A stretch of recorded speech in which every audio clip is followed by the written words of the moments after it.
The Nutcracker Ballet, retold by Deborah Hautzig.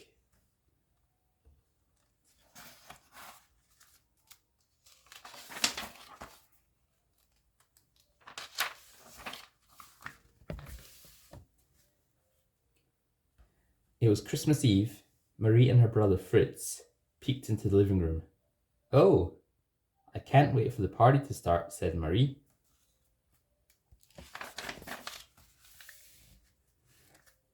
At last, the living room doors were opened, and the children rushed in. The Christmas tree was dazzling. Hundreds of tiny candles twinkled. Sparkling decorations and candies hung from all the branches. Under the tree were so many presents.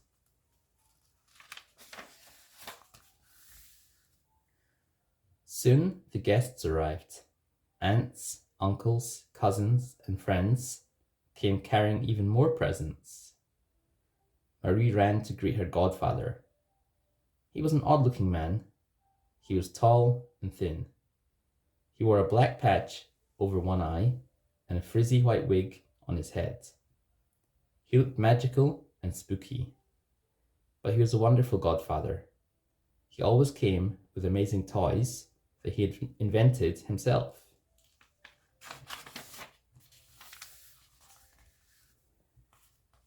This Christmas Eve, he came with a big red box and a bigger green box. He opened the red box, and out stepped a very big toy soldier. Godfather turned the key on his back. Crank, crank, crank. The toy soldier marched around the room. Left, right, left, right. As the key turned, he marched slower and slower. Then he jerked to a stop. Next, Godfather opened the green box and wound up two clowns. They danced together. Everyone clapped in delight.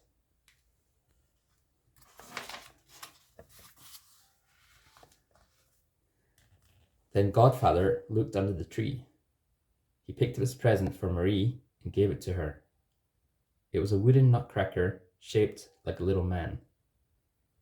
Marie knew at once that the nutcracker was special. His legs were too short. His head was too big. He wore a fine purple suit with brass buttons. On his head was a funny little hat. His eyes were kind and gentle. He had a white beard and a wonderful smile.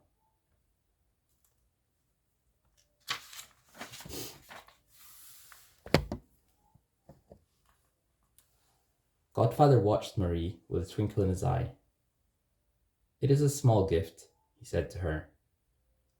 Marie hugged the nutcracker and said, "It is the present I love best of all."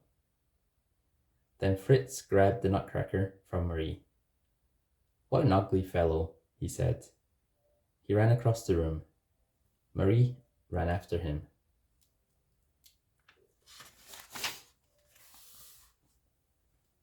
Fritz put the biggest walnut into poor Nutcracker's mouth. Crack, crack, crack. 3 little wooden teeth fell out. "Stop it, Fritz! You're hurting him," cried Marie. She took the Nutcracker back and rocked him in her arms. "I will protect you," she whispered, "forever."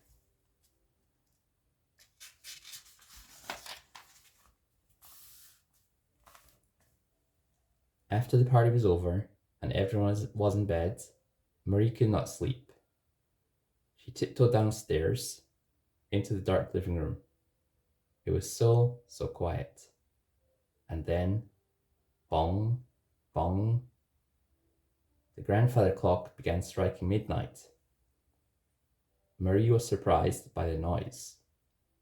She looked up at the tall clock, and suddenly she saw something strange at the top. Something was moving.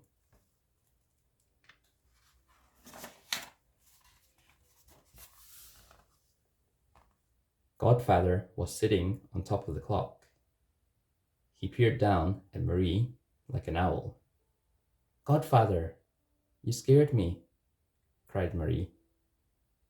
But before she could say another word, the most amazing thing happened. The Christmas tree began to grow.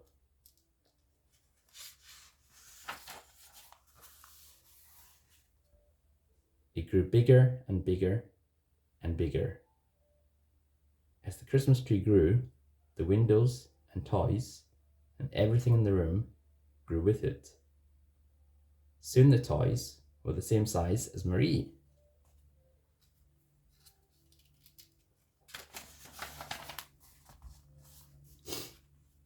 Marie watched in amazement. Suddenly she heard, squeak, squeak, squeak. Then she heard the pitter-patter of many feet. Dozens of tiny eyes glittered and darted all around her. Marie was surrounded by an army of huge mice.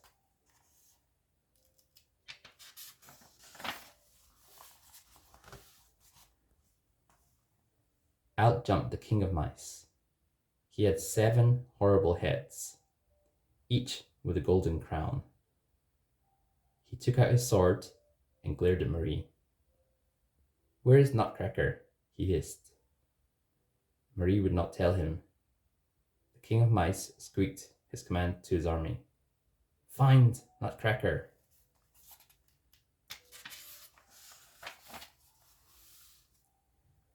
The door of the toy chest flew open. Out popped toy soldiers, puppets, and dolls. Now they were led by Nutcracker. Now he was the same size as Marie. Drums beat, trumpets blared. The battle began. He was leading the army of toys. Swords clashed, cannons boomed. Nutcracker's army chased the mice.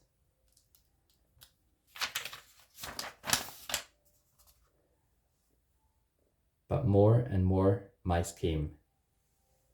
Nutcracker's army of toys was being beaten. Mice surrounded Nutcracker. The king of mice grabbed Nutcracker's sword. "Now I have you," he squeaked.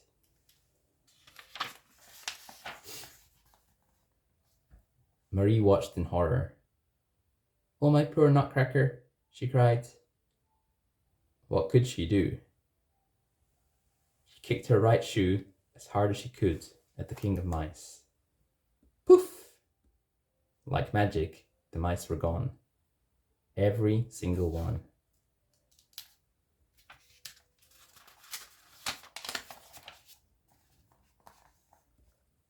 Marie turned to look at the Nutcracker she loved, and before her eyes, the funny-looking wooden Nutcracker became a handsome prince.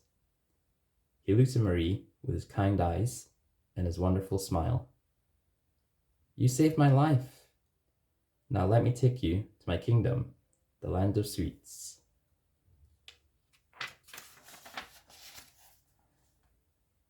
The prince led Marie out the window and into Christmas Wood. The snowflakes tasted like sugar, and little snow fairies danced all around them.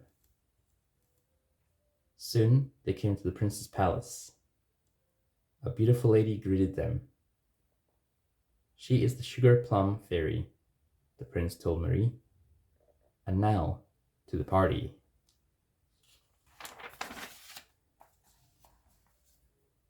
Marie and the prince went into the palace.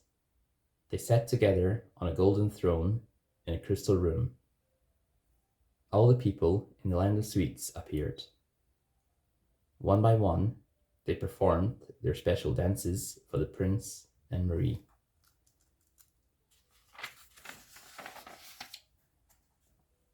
From Spain came the dance of hot chocolate. An Arabian lady did the dance of coffee. Chinese dancers jumped out of a giant teapot and did a lively dance. From Russia came the dancing candy canes.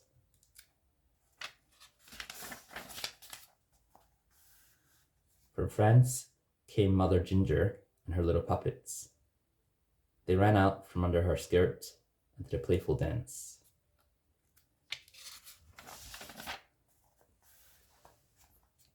Then all the flowers of the kingdom danced the waltz of flowers. I wish we could stay here forever, Marie said. Yes, said the prince. But now it is time to go on to other wonderful places.